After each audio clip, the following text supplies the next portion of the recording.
شہزاد اکبر پر حملے کے بارے میں جو معلومات سامنے آئی ہیں ان کے مطابق یہ واقعہ بیرون ملک پیش آیا بتایا جاتا ہے کہ وہ ایک سیاسی شخصیت اور سابق حکومتی عہدیدار رہ چکے ہیں اور کچھ عرصے سے پاکستان سے باہر مقیم تھے۔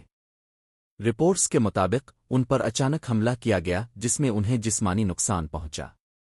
حملے کے بعد انہیں فوری طور پر طبی امداد دی گئی اور ہسپتال منتقل کیا گیا۔ ان کی حالت کے بارے میں کہا گیا کہ وہ خطرے سے باہر ہیں، تاہم چوٹیں سنجیدہ نوعیت کی تھیں۔ اس واقعے کے بعد مقامی پولیس نے تحقیقات کا آغاز کیا اور جائے وقوع سے شواہد اکٹھے کیے گئے۔ حملہ آور کے بارے میں مختلف قیاس آرائیاں سامنے آئیں لیکن فوری طور پر کسی حتمی نتیجے کا اعلان نہیں کیا گیا۔ پولیس حکام کا کہنا تھا کہ تمام پہلوؤں سے تفتیش کی جا رہی ہے اور یہ جاننے کی کوشش کی جا رہی ہے کہ آیا یہ حملہ ذاتی نوعیت کا تھا یا اس کے پیچھے کوئی اور محرک موجود تھا۔ سیاسی حلقوں میں اس واقعے پر شدید رد عمل سامنے آیا۔ بعض رہنماؤں نے اس حملے کی مذمت کی اور اسے آزادی رائے پر حملہ قرار دیا، جبکہ کچھ حلقوں نے کہا کہ واقعے کی مکمل تحقیقات کے بعد ہی کسی نتیجے پر پہنچنا چاہیے۔ سوشل میڈیا پر بھی اس حوالے سے بحث جاری رہی اور مختلف آرا سامنے آئیں۔ یہ بھی بتایا جاتا ہے کہ شہزاد اکبر اس سے قبل بھی سیکیورٹی خدشات کا اظہار کر چکے تھے اور انہوں نے بعض مواقع پر کہا تھا کہ انہیں دھمکیاں مل رہی ہیں۔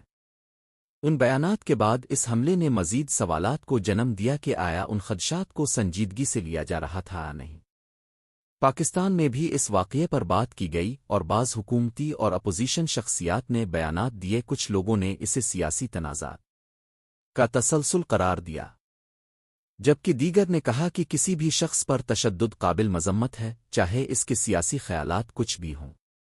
قانونی ماہرین کے مطابق اگر حملے کے پیچھے سیاسی محرک ثابت ہو جاتا ہے تو یہ ایک سنجیدہ بین الاقوامی معاملہ بن سکتا ہے، کیونکہ یہ واقعہ بیرون ملک پیش آیا اور اس میں ایک متنازع سیاسی شخصیت شامل ہے، اس لیے دونوں ممالک کے درمیان قانونی تعاون کی بات بھی کی جا رہی ہے۔ شہزاد اکبر کے قریبی ذرائع کے مطابق وہ صحتیابی کے عمل سے گزر رہے ہیں اور ڈاکٹروں نے انہیں آرام کا مشورہ دیا ہے۔ ان کی جانب سے فی الحال تفصیلی بیان سامنے نہیں آیا، تاہم یہ کہا گیا ہے کہ وہ مناسب وقت پر اپنی بات عوام کے سامنے رکھیں گے۔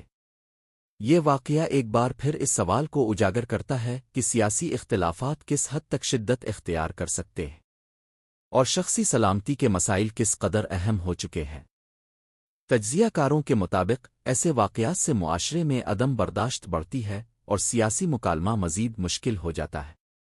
آخر میں یہی کہا جا رہا ہے کہ مکمل حقائق سامنے آنے تک قیاس آرائیوں سے گریز کیا جانا چاہیے اور تحقیقات کو آزادانہ اور شفاف انداز میں آگے بڑھنے دیا جانا چاہیے تاکہ سچ سامنے آ سکے اور ذمہ داروں کو قانون کے مطابق جوابدہ بنایا جا سکے۔ پہلا بڑا حملہ شہزاد اکبر پر 27 نومبر 2023 کو ہوا تھا، جب انہوں نے دعویٰ کیا کہ برطانیہ میں ان کے گھر پر نامعلوم شخص نے تیزاب جیسا محلول ان پر پھینکا جس سے ان کے چہرے اور جسم کو چوٹیں آئیں، لیکن ان کی موت نہیں ہوئی۔ پولیس اور ایمبولینس فوراً پہنچ گئی تھی اور بعد میں تحقیقات بھی شروع ہوئی تھیں۔ اس واقعے میں ان کی بیوی اور بچے محفوظ رہے اور پولیس نے شواہد جمع کیے تھے، تاہم بعد میں پولیس نے تفتیش بند کر دی کیونکہ کسی مشتبہ شخص کا ٹھوس ثبوت کا پتہ نہیں چل سکا۔ یہ حملہ اس سے پہلے پیش آیا تھا، اس کے علاوہ کوئی اور پہلے حملے کی مصدقہ رپورٹ سامنے نہیں آئی۔ اب حالیہ حملہ میں بتایا گیا ہے وہ گھر پر موجود تھے۔ حملہ آور نے دروازہ پہ آ کر گھنٹی بجا، جوں ہی وہ دروازہ کھولنے گئے تو حملہ آور نے اس کے چہرہ پہ مکے مارنا شروع کر دیے۔ اس کے شور کرنے پہ گھر والے تو حملہ آور بھاگ گیا اور پولیس اسے ہسپتال لے گئی اور کہا جا رہا ہے اس کے ناک کی ہڈی اس حملہ میں ٹوٹ گئے۔ اگر ہماری ویڈیو اچھی لگی ہے تو ویڈیو کو لائک کریں اور چینل کو سبسکرائب کریں۔